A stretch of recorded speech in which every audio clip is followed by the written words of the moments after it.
dizer é que o Supremo começou num ativismo judicial moderado, permitido pela lei de introdução ao Código Civil, nas regras, inclusive, de Canutilho, as discussões que se implementaram na época de Kelsen, e foi caminhando para um ativismo político, e agora nós estamos já extravasando para uma ditadura.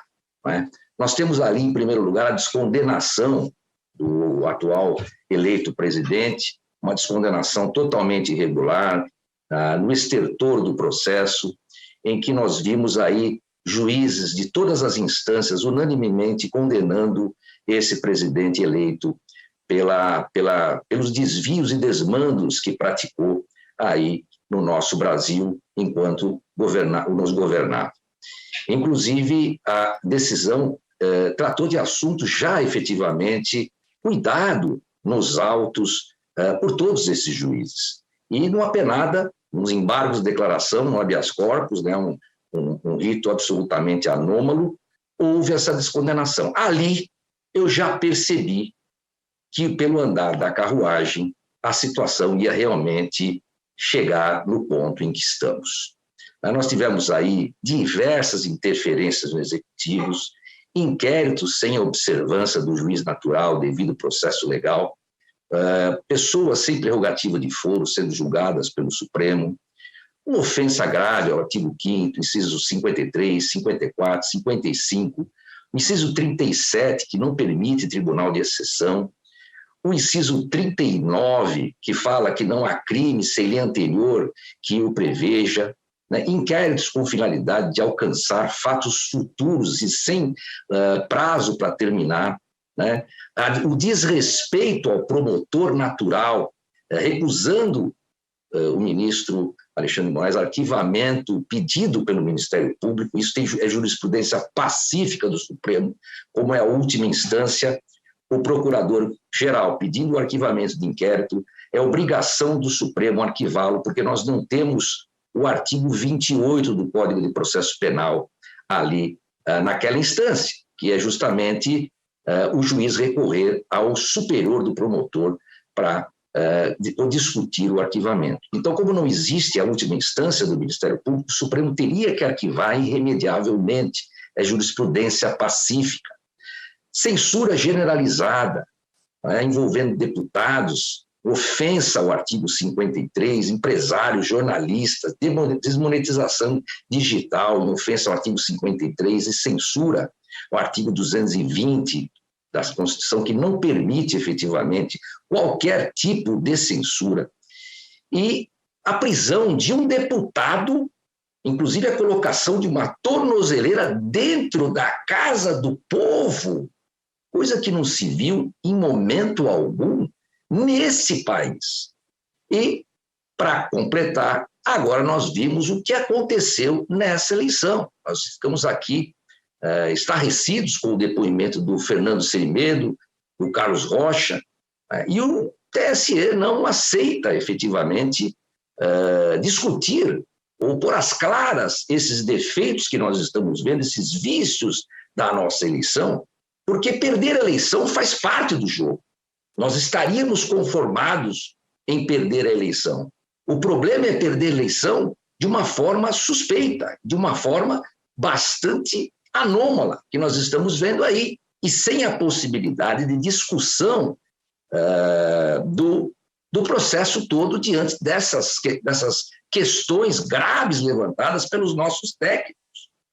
E a ferramenta é a censura, coisa totalmente proibida pela Constituição Federal, artigo 220, que não faz exceção, permite apenas ação de indenização, direito de resposta, mas nunca o impedimento, né, a lacrar qualquer que seja a pessoa de se manifestar, de expressar o seu pensamento, a sua opinião.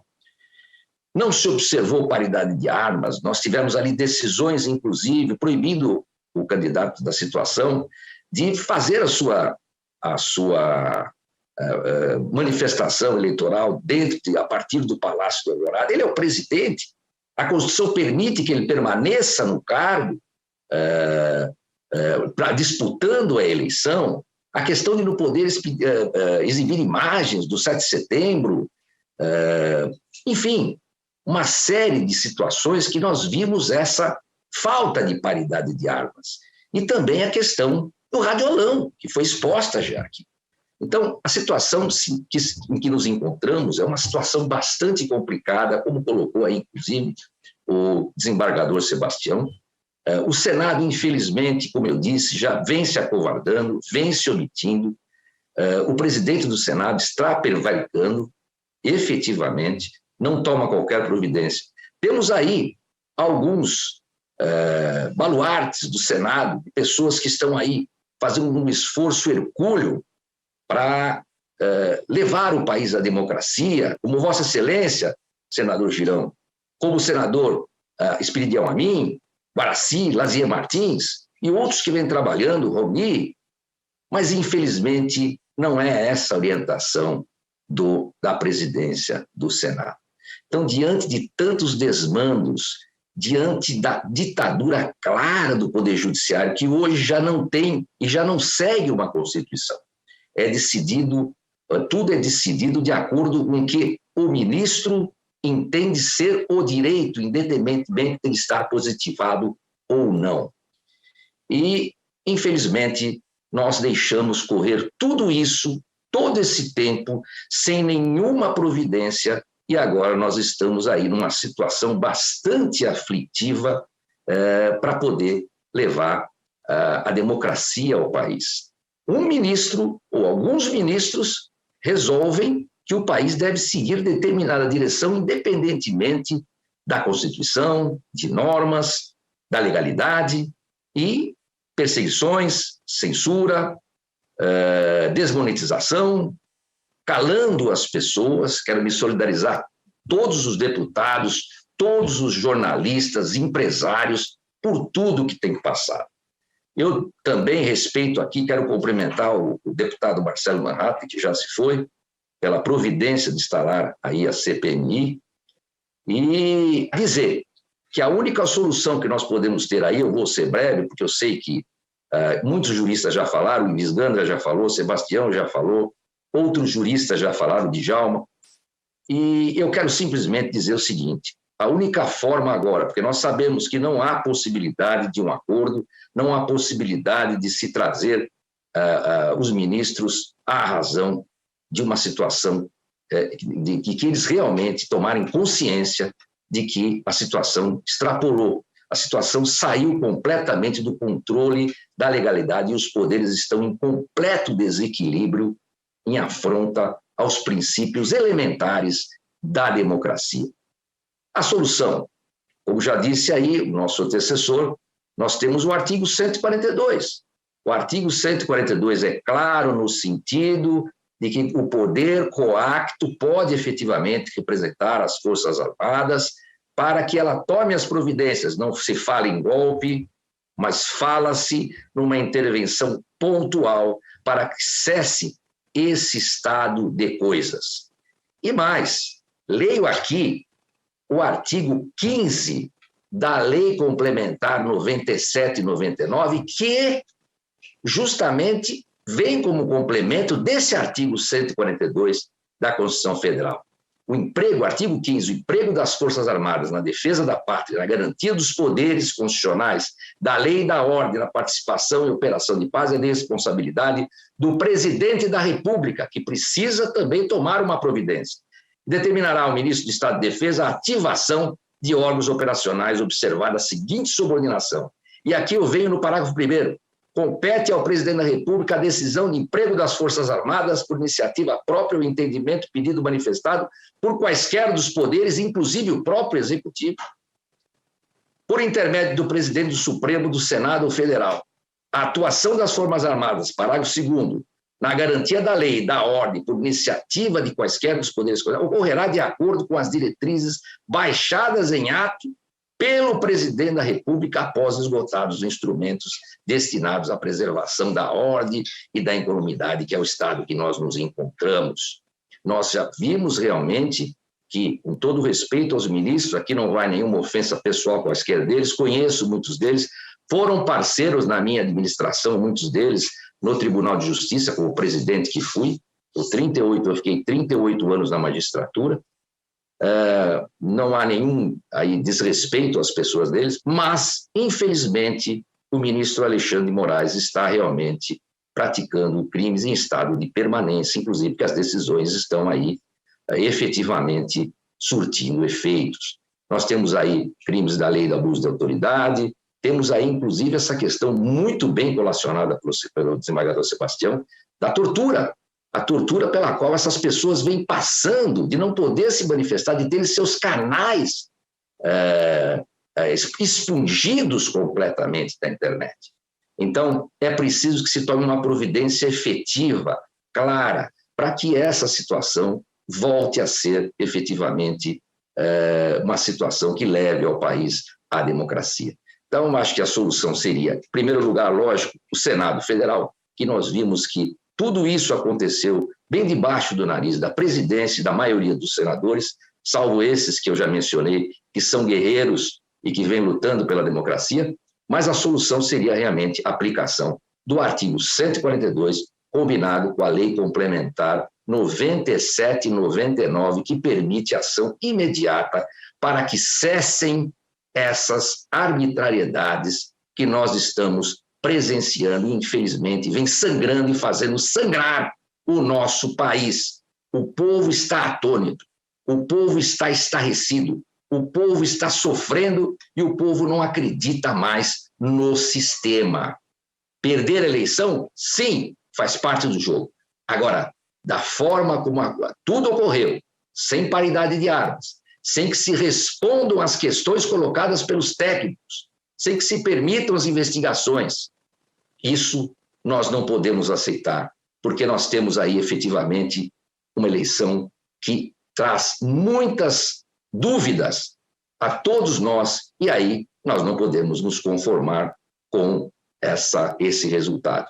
E digo mais, é lamentável que, inclusive, a Procuradoria-Geral da República não tome uma providência no sentido de instaurar uma investigação diante dessa situação toda, para que nós possamos colocar às claras o que efetivamente acontece ou não aconteceu nessas eleições. Ninguém está acusando ou dizendo que existe fraude. Porém, há indícios sérios de irregularidades importantes que o TSE não pode deixar de responder. A justiça, ela tem que ter por princípio claro, em primeiro lugar, a transparência, a imparcialidade e o respeito à Constituição e à lei. É o que nós esperamos, senador Girão, e todos aí que estão me ouvindo, cumprimentar os deputados, os senadores, e nós estamos aqui vigilantes desse sentido e sempre à disposição dessa casa para o que precisar. Agradeço a todos e cumprimento especialmente aí todos que são vítimas dessa situação difícil, os deputados que se manifestaram, em manifesta afronta ao artigo 53, especialmente o deputado Daniel Silveira, que sofreu de forma alargada e bastante severa essa injustiça do sistema, inclusive ignorando, o Supremo Tribunal Federal veio a ignorar uma graça concedida pelo presidente da República, em que nós, juristas, Ives Gandra, Adilson Dallari, Janaína Pascoal e muitos outros, Redó, todos nós nos manifestamos no sentido, nós juristas, no sentido da constitucionalidade, da legalidade dessa graça, e que Daniel Silveira, efetivamente, não deve absolutamente mais nada à justiça. Então, esperamos que essa casa acorde, que os brasileiros acordem e também que nós partamos, inclusive, para uma decisão concreta, uma ação efetiva para que o Brasil volte aos trilhos da democracia, do respeito ao direito e à Constituição. Muito obrigado. Muitíssimo obrigado. Doutor Ivan Sartori, o senhor só não me fez confirmar se o Tribunal de Justiça do Estado de São Paulo é o maior do mundo. É verdade isso ou eu estou falando bobagem?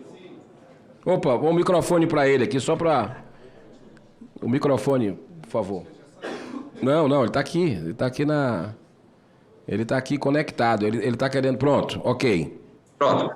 É o maior tribunal do mundo. Tivemos contato e tivemos em visita também na China, na Alemanha, na Europa, e vários tribunais. A China também, os tribunais são fracionados, né? Então, nosso tribunal realmente é o maior do mundo, com 360 desembargadores, 60 mil funcionários, um orçamento hoje de 13 bilhões ano, maior do que de alguns estados, inclusive, a maioria das capitais, e um tribunal que realmente recebe aí quase 20 mil processos dia para que sejam solucionados, e cumprimentar todos os meus colegas pelo trabalho que vem fazendo. Muito bem, doutor Ivan Sartori, ele foi presidente do Tribunal de Justiça do Estado de São Paulo, que, segundo o deputado Paulo Martins me lembrou aqui, o orçamento que ele acabou de citar do Tribunal de Justiça de São Paulo, com mais de 300 desembargadores, é maior do que o orçamento de Curitiba. Olha só que interessante.